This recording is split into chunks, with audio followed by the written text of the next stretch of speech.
Chief Meteorologist Chris Boone. Well, it was another warm day across the southern plains, but cold air is on the march. We're starting to see that Canadian air working its way out of Canada and into the northern plains. It's going to continue its transit south over the next couple of days. Again, starting to work its way in towards our area, bringing those much cooler temperatures. Again, that's going to also increase our chances for snow as we go into the next couple of days. Still seeing those colder temperatures staying up north. We did see some mostly clear skies across the Concho Valley. Still seeing some of those high clouds that have been passing from the west towards the east. It's going to been moving in from the west. That's going to continue as we go through the overnight hours as well, going into tomorrow as well. Again, temperatures right now in the lower 70s, 73, starting to cool off as we go into the evening hours. Winds out of the southwest at 18 miles per hour. Again, still seeing those gustier conditions. We'll start to see those winds begin to die down as we go through the overnight hours as well. 70s for much of the area, 70 in Brady, 71 in Mason, 72 in Menard, 74 out in Robert Lee. So again, as we go through the next couple of hours, we'll start to see those temperatures begin to taper off, only getting into the lower 50s because of the warmer afternoon. That's going to keep our overnight lows a little bit warmer as well. It is going to be cool, and we'll start to see, again, those winds dying down. Still staying out of the southwest, though. And again, partly cloudy skies as we go through the overnight hours as well. Tomorrow, temperature is going to be a little bit cooler. Temperatures only getting into the upper 60s.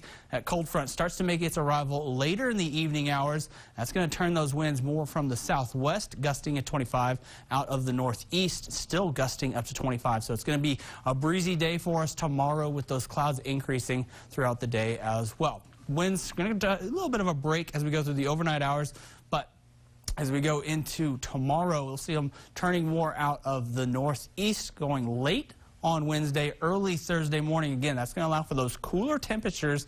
Once you consider those temperatures with those strong winds, we could see wind chill values getting down into the single digits or even into the teens. So it is going to be a very cold early morning for you on Thursday, and then we'll start to see those winds begin to weaken as we go into later on Thursday. So again, tracking that cold air, it starts to make its track down further south, working its way in towards our area late on Wednesday, early on Thursday, and we see those much cooler temperatures as that upper level trough sits over the Lone Star State. And again, that's going to settle in for the next couple of days, in fact, and allowing those cooler temperatures to persist. So again, talking about those snow chances, first the cold front comes through.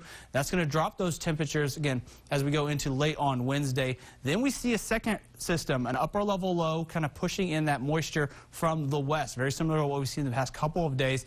What that does is it starts to move that moisture into that colder air. That's going to give us the chance for, again, some couple bands of snow to set up in the Concho Valley, and then we'll start to clear things out as we finish up the week and head into the beginning of the weekend. So kind of a little closer look of what we can expect as far as the snow accumulation goes.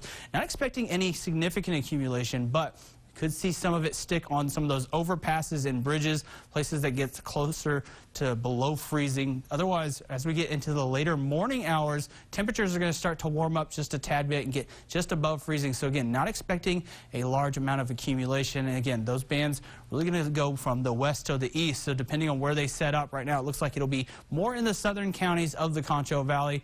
So again, not a widespread event like we saw in the last several systems that we saw last year. Again, this is going to be a much more smaller and isolated snow event. So if you are hitting the roads, definitely heading out early on Thursday. Again, if you can avoid the roads, that's obviously the best route. But if you do have to get out to hit the roads, you're going to want to increase that following distance. Drive a little bit slower, and again, be extra careful on those overpasses and bridges. Breezy for us on Wednesday. Then we see early Thursday. That's when we see that slippery conditions with a 20% chance of some of that wintry precip. And then we'll see temperatures kind of rebounding back from the 30s into the 40s and 50s heading into the weekend.